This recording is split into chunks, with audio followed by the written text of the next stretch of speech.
With author Samantha Allen, a GLAAD Award winner who is the author of Real Queer America, LGBT Stories from Red States.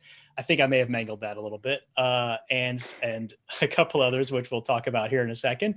And with me today is Sanjay Savramudi, who is a dancer and choreographer. He's been with the Louisville Ballet for 8 years now. And he is, for our purposes today, he's also the facilitator of the Louisville LGBTQ Book Club. So he's going to be conducting our interview here. And I just realized, as I said your last name, I don't think I've ever said it aloud, so I hope I pronounced it right. So thank you, everybody, for joining us. This is part of Digital Pride.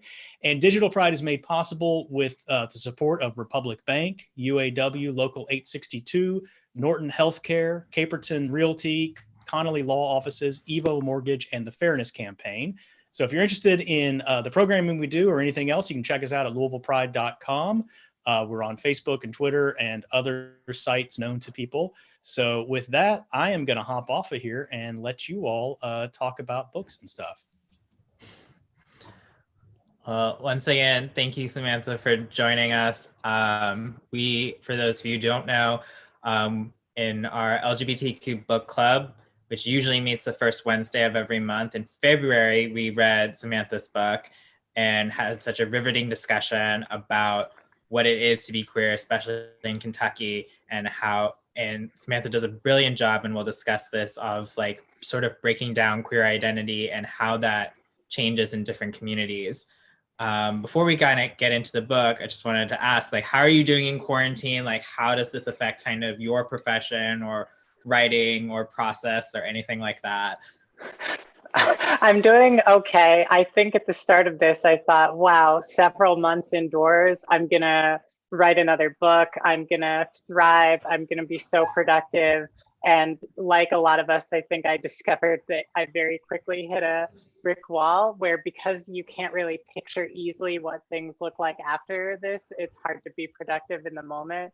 So I spent a good month just kind of not writing anything and watching a horror movie every day and doing nothing. But I feel like the gears are starting to turn again. But of course, it's a really challenging time to be a creator of any kind. A lot of, selling a book is being able to appear live in places so you can sign books for people and have that moment of personal connection with readers. And been trying to see what's possible like that through Zoom, but it's no substitute for the real thing. I'm glad we're doing more things like this to get us through this period, but I'm really eager to one day be on the other side of this, where we can all be creating and enjoying each other's creations in person again.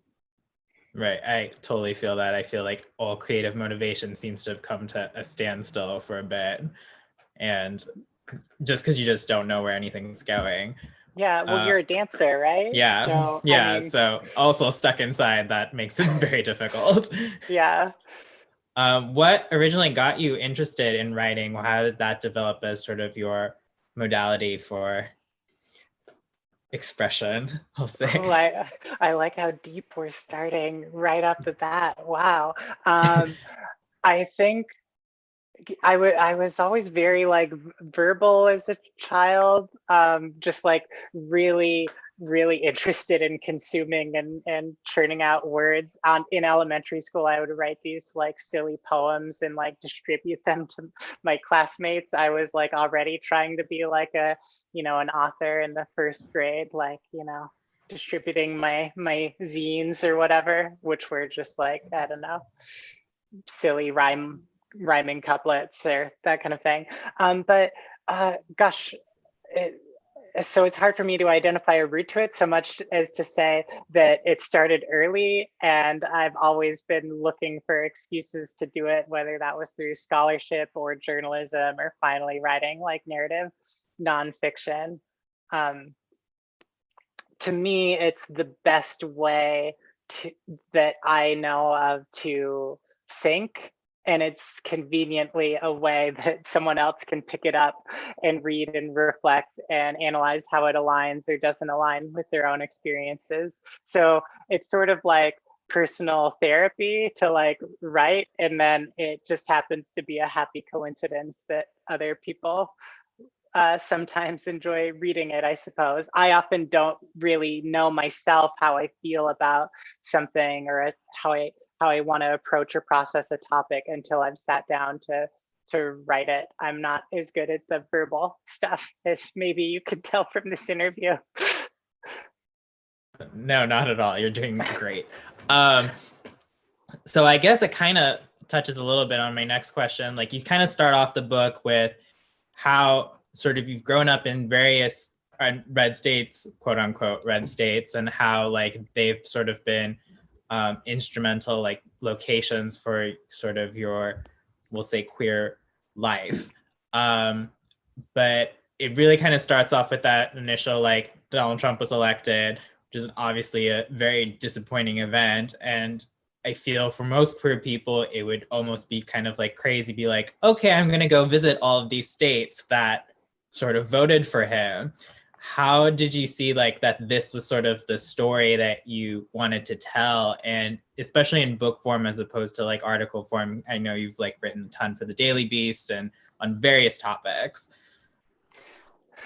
Yeah, the election really kind of crystallized it for me, I think, because in the immediate aftermath of the election, I saw a lot of people kind of bad-mouthing red states or conservative states, ignoring the fact that they're amazing progressive forces in all of these states. I owe my life to people who have worked to make red states more LGBTQ friendly. And there's a real kind of throwing the baby out with the bathwater sentiment I see happen when it comes to like America's red-blue divide. It's a challenging, thorny political terrain all around, but one thing that really is a particular pet peeve of mine is when, even take during this quarantine, when people are like, oh, Georgia, well, they're reopening sooner than we would like.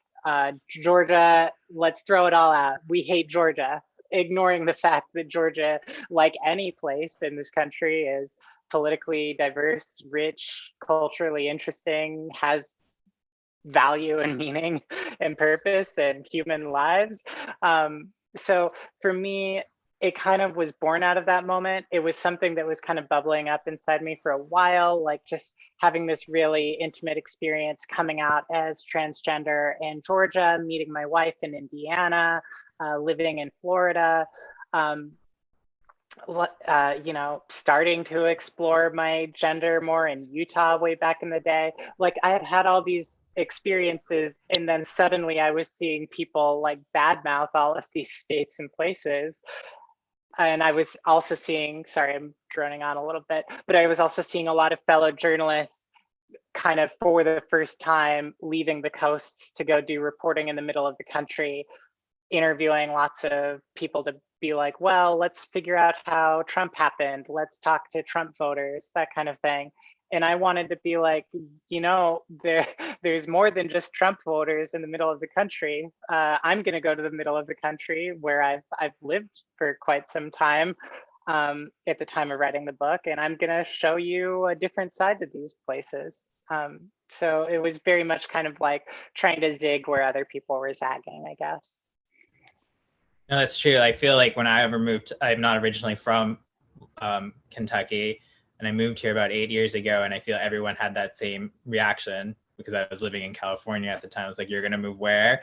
For what? And how are you going to survive there? That was such so many people I interviewed in the book, said the same thing. I was already living in Georgia when I came out as transgender, and so that was scary in its own right, because I had come into that with a lot of preconceptions about how safe it would be for me to be there. And obviously now it seems silly that I ever thought that Atlanta wouldn't be an amazing place to have and find LGBTQ community, but so many people I interviewed in the book who had like come out or were living somewhere else like San Francisco or New York, and then told their friends they were going to move to Indiana or Tennessee. Their friends were like, you're gonna have a terrible time there. There's going to be no one like you. You're not going to find community. You're going to come crawling back in 2 years. And 10, 15 years later, they've found incredible. What's your experience been like moving to Kentucky? Well, it's cool because like I guess you got like, I feel, yeah, it's smaller than probably a big city, but at the same time, it's much easier to kind of know like the people who are making like those big changes in the community, and you're able to develop those kind of relationships. And I feel it's a little easier to get involved. You don't get lost in this like huge queer community, but there's a lot of people here who are making a significant difference. Like Louisville Pride Foundation clearly is an example of that. Look at, they're doing like so many different, they're a part of so many different groups and affiliated with that. And which again, this kind of transitions into my next question. For you in Georgia, you said your friend, and I guess also kind of mentor, Michael Schutt, is that how it's pronounced? Schutt. Had like such a really important, was such a really important person in your life during your transition and kind of coming out more publicly. Can you talk about kind of like the importance of having people like that, especially in red areas, and how can people who do live here, who could be kind of in that position, sort of step up or help at least advocate even for like quiet change, if that makes sense? Yeah, it kind of speaks a little bit to what you were saying just now about this kind of like ability to become a big fish in a small pond almost, or sometimes when in these incredibly dense populous coastal metropolises, we can say like one person can make a big difference, and it can feel hollow because there's just so many people, and what I've found through writing the book and through my own experiences is like that one person really can make a difference when that one person really chooses to invest in a community that they love and that is underserved and underappreciated.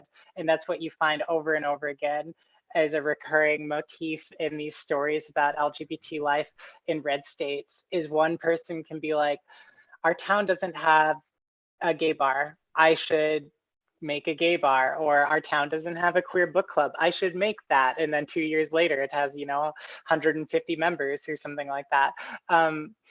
I sort of, and that was Michael's experience. Like, Michael is so talented, so good at the LGBTQ advocacy work he does. In fact, he just got a job at Lambda Legal recently, doing work overseeing the Southeast region. So I'm really proud and happy that someone like Michael is in that position. But, for Michael, he had an opportunity really early in his career to just kind of get sucked up into the DC nonprofit scene. And this is what happens with a lot of really talented advocates and leaders, is there's just this brain drain, and they'll just go, spend their entire careers in a city where I don't think the heart of LGBTQ advocacy is right now. I really think it's in the middle of these countries where we're seeing non-discrimination ordinances get passed, conversion therapy bans get passed, employment protections, that kind of thing. The Southeast is like the most important place, I think, to be focusing our efforts right now. And so it means a lot when someone who could very easily go be in LA or New York or DC or San Francisco says, no, I want to live in Atlanta, or I want to be in Louisville and do this work because I care about this community. That's what I've found so inspiring about Michael, and part of what served as the catalyst for the book. That's so true. I have like so many friends from college who have like gone extremely coastal, and even like going back and like talking with them, it's just such a different like aspect. I feel like there's more of a fight here, and you're like more in tune of like the needs of the community here than they seem to be.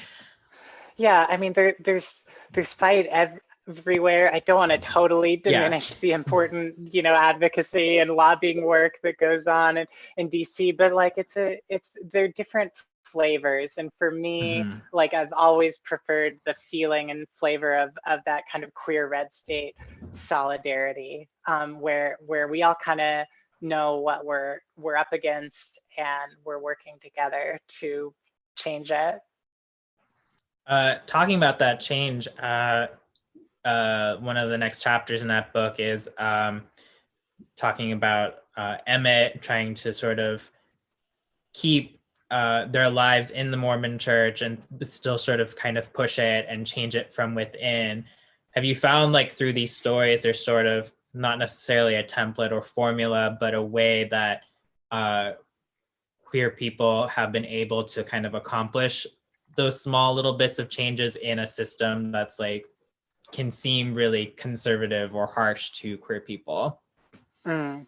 I mean, Utah is a great example to bring up because to me, it's a very unique state culturally speaking, just in terms of like, you know, how Mormonism has a political influence in that state, whether overt or not, and how Mormonism's stance on LGBT people influences the policy of that state.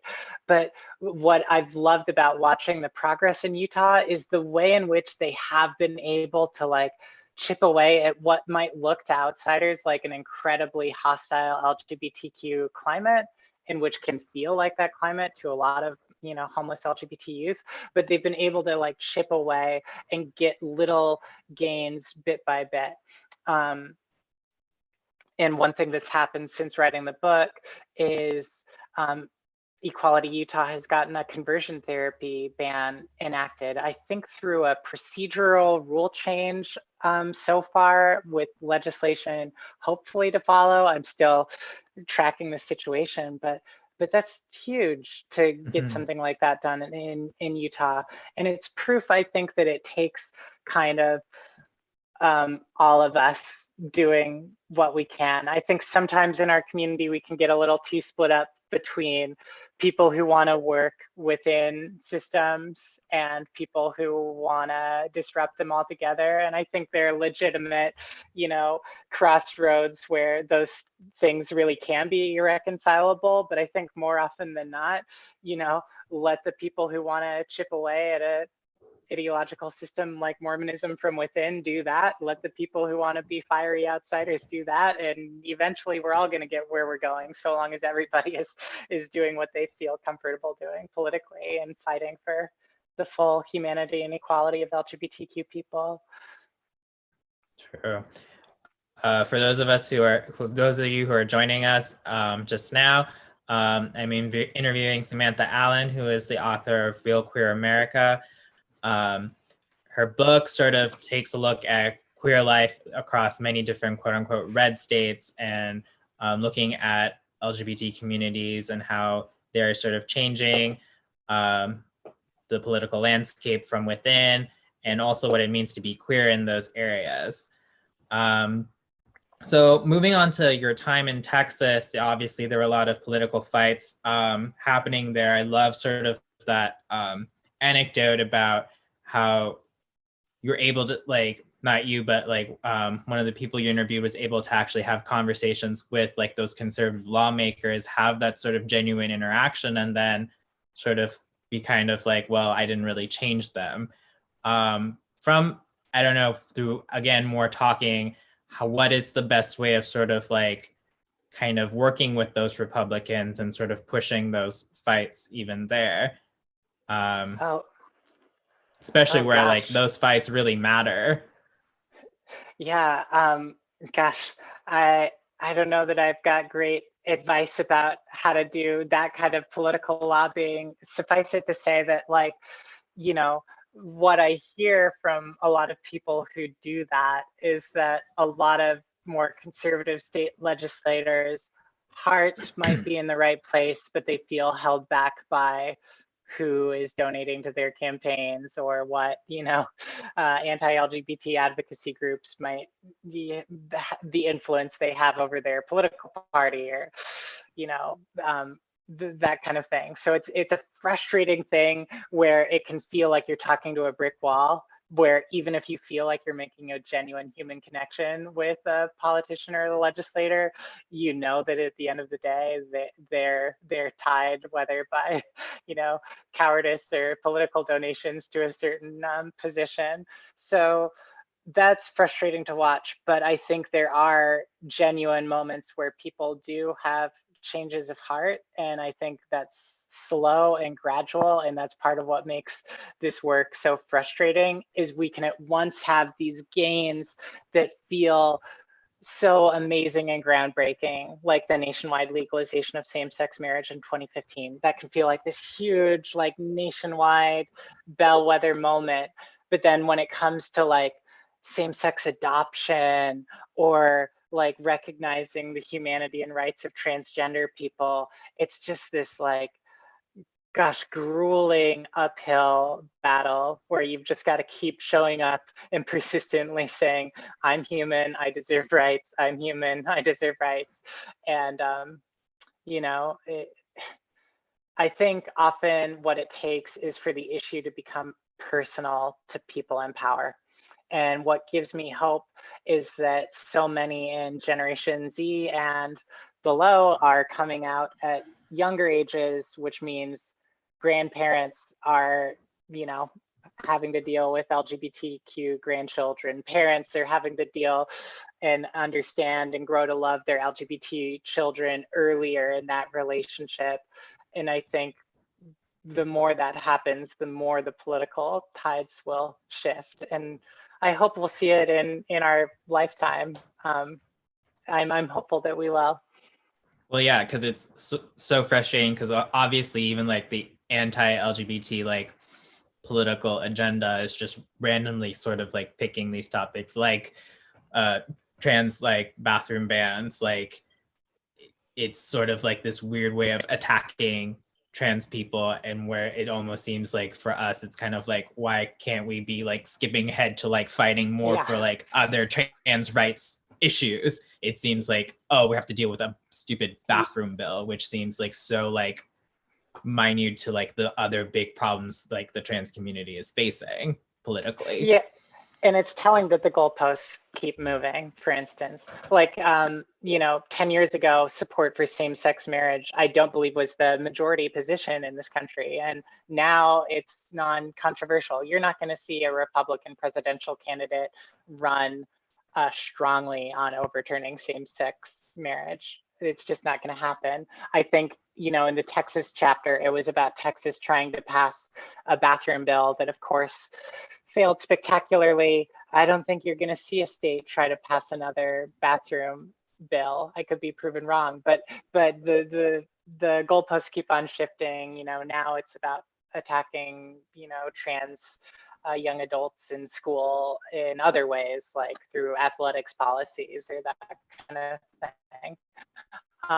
So, it can sometimes feel disheartening because you're like, again, another issue. But the fact that the goalpost keeps moving means that we're moving it, and that we're going to get there to the point where there's going to be nothing left to raise a fuss about, I think. Yeah.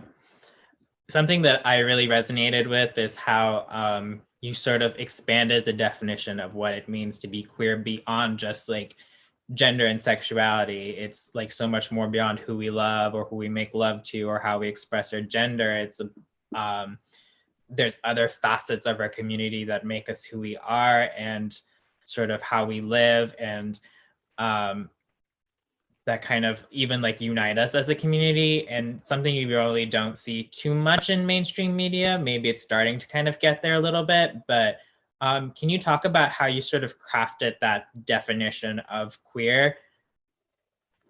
I mean, for me, queer is like about people who have lots of different experiences of being on the outside, being on the margin, some kind of experience of alterity, finding a commonality and a celebration of difference at once in the same space. I think sometimes in kind of earlier understandings of my identity, I've been tempted to see queer really simply as well. You know, I'm a transgender woman and my wife is a cisgender woman and we're in love with each other and that's what makes us queer. And I think the more I sort of read, you know, queer theory and the more I sort of grew into my community and built connections with other people, I understood that like what made me queer was less who I was and more an outgrowth of like how I was with other people, if that makes sense. Like you notice something when you're with fellow LGBTQ people where it's like, oh, my experience doesn't line up directly with your own. We all come, you know, we all have different like intersections of identity, and yet we can all sort of relate to this feeling of like having crossed some kind of boundary that society frowns upon, whether it's, you know, loving someone of the same gender or not identifying as the gender you were assigned at birth. We've all felt what it's like to have society's disapproving eyes cast on you for doing something that's just authentic to who you are. And I think when we can all unite around that feeling, that's where the beauty and the power of queerness lives. Oh, that's so great. I could feel like I could talk about this forever. I mean, like, even going past that, you also go on about talking about queer world making and sort of carving, which I guess is how we get these spaces, sort of like carving out those spaces in this sort of heteronormative world and challenging that heteronormative political climate. Can you talk a bit also about like kind of like what you found visiting all these spaces and how they like sort of make those queer worlds and how it kind of differs based on location? When does it go too far? Like, I love that comparison of like, you know, when you're in New York and there's just like a bar for almost every single tribe of whatever queer demographic, but like we're not all together or interacting with each other. Yeah, it's really interesting to compare those experiences because I've lived and I've traveled all over, and you know, in West Hollywood, it's like here's the bear bar and here's the otter bar and here's the groundhog bar. Like I don't know, you know, and it's like there's so many of us that everybody can just kind of split off into their own particular sub brand of, you know, queer identity or what have you. And part of what I loved about places like Bloomington or Jackson, Mississippi is when there is limited space, it kind of forces people to be together and celebrate each other and break down some of those divides and not so readily divide up into cliques and, you know, exclusive friend groups and that kind of thing. You know, some of that is a function of a more hostile political climate, and I recognize that, but I think the beauty of having to reckon with that is the fact that you're sort of necessarily united by a scarcity of resources, I suppose. To me, though, like it captures something, you know, that concept queer world making, it comes from the queer theorists Lauren Berlant and Michael Warner, who wrote about it in the context of, I believe, like Greenwich Village in the 90s. And it's about how queer people, like the whole world belongs to people outside the queer community, advertisements, all of it, like, you know, movies, media, what you see out in the world, it all is reaffirming that being straight and cisgender is like the right way to be in the world.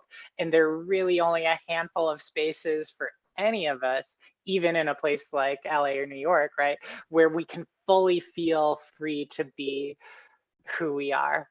And so those places hold, I think, a special power in these red states. I charted it in the book through Bloomington, of course, where there's, you know, it's kind of like this constellation, I think was the metaphor I used in the book, where it's like, there's the backdoor queer bar in Bloomington, Indiana. There's the like LGBT friendly bookstore. There's the cafe, and everybody can kind of chart out their own little map of the city of places where they feel comfortable. And I think there's a beauty in the process of doing that as you discover who you are, that it's both an inward and an outward process when you come out or find community in these places, as you kind of explore your own identity, you're also exploring your community, ideally. That's a great way of putting it. And I wonder if there's like a way for those places that are like almost so progressive that you kind of like, it's like that moment of like, do you want to go to a place where almost like it's so accepting that there's no almost like no like actual queer space because everywhere's a queer space, which is also that ideal, but at the same time it's like, well, I miss that like place where I can call my refuge. It just, that was a conversation that sort of kind of came up in our book club meeting originally, is like, what would that sort of look like, especially because our city is sort of, we're not nowhere there yet, but like the way the city has transformed and sort of like our LGBTQ culture, even just the time that I've been here, is just amazing. Yeah. I'm curious now. Where did the book club land? Because I also have thoughts on this, because shortly after the book, or I think right before the book came out, I moved to Seattle, Washington to be closer to my aging parents. And so I very much miss the feel of LGBTQ community in Georgia and Florida, where, I was living at the time of writing the book. And I relate to it. I love being closer to family here. My wife's work is based here now, but I don't feel like my full queer self in a city like Seattle, because it just feels like there's kind of an embarrassment of riches, I guess. And I don't know quite what to do with myself. Well, I think we landed on kind of how like even the book club was sort of its own way of like carving out a different space that hadn't existed already, and wasn't going to be like, because it's like also like not surrounded around bars or anything like that. It's also a sober queer space, which you don't have many of those. Those are starting to now come up a little bit more, but that was another outlet. And especially like our first meeting, there's such a like diversity of like race and identity and age, especially. And like we got a lot of like older queer people coming in trying to be like, I want to learn a little bit more about my community and sort of like learn all like the newer terms kind of that weren't around sort of when they were younger, growing up in the gay community as well. So it's like, I guess it's what you've been talking about, is like trying to figure out how do you like make your own spaces sort of. I love that. It brings to mind, something that I really wanted to capture in the book, which is, I think often the way that we tell LGBT history is really focused on kind of events like Stonewall, on like what has erupted and come out of like queer nightlife, which has played an incredibly important and pivotal role in LGBTQ history. But if you look at what's happening with LGBTQ history in the 21st century, it's less about what's happening in nightlife and more about what's happening in book clubs or churches or coffee shops. Which isn't to say nightlife isn't still an important venue for self-expression, but I think sometimes in media, at least, we're not seeing enough attention on these new cultural spaces that are forming, that are really going to kind of like carry us over the finish line here in terms of like LGBTQ equality. And another thing that I want to commend you on that you brought up in the book was, and the way media talks about it, is this idea of like us in red states, like queer identities kind of like either, oh, we're fighting against some bad bill, or like, oh, somebody triumphed against something. Those are like the two like narrative stories that sort of like come out from our communities. And there is so much more there, which I'm going to share thoughts on this right after I let my wife in, because I locked her at the window by accident. So excuse me while I embark on this misadventure, and I'll be back in 5 seconds. For those of you who are just joining us, I'm interviewing Samantha Allen, who is the author of Real Queer America, LGBT Stories from Red States. And we should also note that your book is coming out in paperback when? June something? June 16th. Yeah, it's got a really beautiful cover. The hardback is still available. It's got a pretty cover. The paperback cover is very pretty too. And it will be more portable for the road trips that we'll hopefully be able to take again soon. But to your point, I think, you know, my frustration, because I was working as a national reporter at the time that I started writing the book, and I had this real frustration that most of what I was assigned to write about LGBT stories in red states and most of what garnered national attention were stories about the bathroom bills or some terrible piece of anti-LGBT legislation that had been proposed. It was either that or very like individualistic, idiosyncratic, heartwarming stories about like, look at the, you know, gay captain of the football team and, you know, it is Kentucky high school or something like that.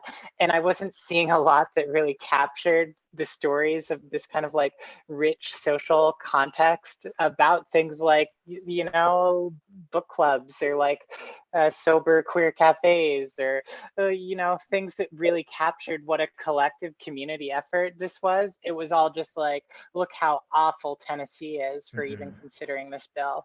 And I you know, I was living in Georgia and Florida at the time. And so I felt like that I wasn't being seen by a media that focused on that. And I couldn't imagine how all these other fellow LGBTQ people felt that the only time that their lives or stories were reflected in the headlines was when legislators were trying to attack them, and that there wasn't as much attention on the real genuine progress and gains these communities have made. And so that was one of the other frustrations the book was born out of, was like, I don't want to write something that is gonna fit in a 1,200 word article. I want to write something that does justice to the depth and texture of the experiences of LGBTQ red staters. And I will say that you've done such a brilliant job of also like taking like kind of those queer theory like points and making and distilling it in a way that's very accessible. In fact, this is like one of the few times where like I'm actually staring at the footnotes and like wanting to like actually like look up all the links and like read more about the topics you're bringing up. I absolutely loved it. Thanks. The footnotes are an academic tick that I can't let go of.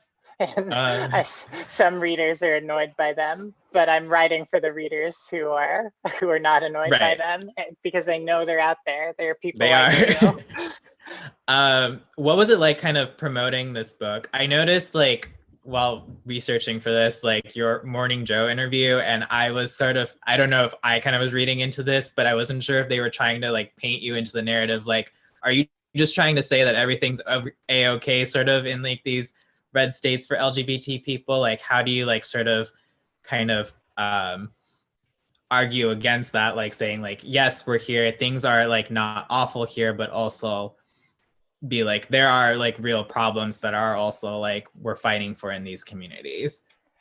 Yeah, that's it. It's an interesting line to walk, because I do think some people, not necessarily the Morning Joe interview, but I do think some people want to take it too far and be like, the war is over. Look, you know, this transgender writer says she loves red states, or that kind of thing. And that's not true. There's still so much work left to do. And if you read the book beyond just like a headline about the book, all of it is about the work that's still left to be done and the people who are doing that work. But I think it's hard sometimes for, I think media often likes all or nothing or binary kind of views of situations. Either everything is terrible and it's all crashing down, or everything is amazing and we should stop fighting for anything. And it's harder to hit that tone of, you know, of cautious optimism, I guess, which is why it had to be a book and not an article, because, you know, these days what performs well online is either when you is when you tell someone everything's the worst. You know, everyone clicks on it, right? Right. To get at an answer deeper than that, you have to devote more thought and time and research to something. Right. So when promoting the book, I would almost assume you kind of went on a second like sort of like trip going through the whole like country, and like was there I don't know, did you revisit these places essentially, and was there like sort of development on like the topics you kind of brought up? You touched a little bit about it on the Utah thing, but yeah, gosh, to me, you know, this was I'd written one book before this that was an ebook published through Amazon, but this was my first like, you know, hardcover like physical book release, and so it was a huge milestone for me career-wise. I felt very self-conscious and anxious about the whole project. I couldn't believe that I had gotten a book deal to write a book like this, that I had gone around and pitched this like weird like hybrid travel memoir about like a queer road trip, and that, you know, a big publisher said yes to that. So at the time that I was writing it, I was like, oh my God, I can't believe that I get to do this. I can't believe that I get to write a book like this. I can't believe that it will be real, that it will be between two pieces of cardboard and there will be words in it. Like, so at the time that I was doing it, I couldn't even imagine the fact that I would like tour with it, like when it came out. Like my head was just not there. And then when it came out, I was like, oh my gosh, I get to go like back to all of these places. You know, I went back to Utah, I went back to Atlanta, I went back to Texas. I went to all of these places to read. I also went to a lot of like big blue state cities, New York, LA, DC, read there. And that was really interesting. Sorry, I have a lot of thoughts on this topic. no, I was going to ask you about the blue states too. So, so for me, it was so gratifying to go back and kind of do a second trip with more flying and a lot less, right. a lot less driving, where I got to read the book and see that it connected with people. I knew through my experience and through the experience of writing the book that there was a tremendous hunger among LGBTQ people in red states to feel seen, that they didn't feel seen by national media, and that they wanted their experiences reflected, and the work that they do to be honored and recognized. And to me, the most gratifying thing about this whole experience, the thing I will take to my grave smiling, is the so many kind and generous souls who came up to me after book readings to say like that they had felt seen, or they had felt like, you know, some reflection of their experience in the book, or that they were so glad that it exists now, or that they were going to send it to their friend back in New York or LA who, you know, made fun of them for moving to Indiana or something like that.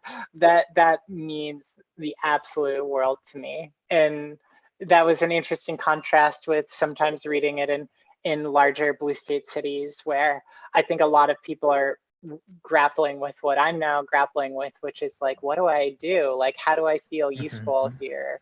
How do I deal with like the guilt maybe of having like left some of these places for now? And like, what does my queer life look like in a place where I don't have to fight as hard out of necessity as I did before? All of which is to say, it was amazing to kind of go on a second real Queer America trip with the book already in existence, and something I'm so grateful for.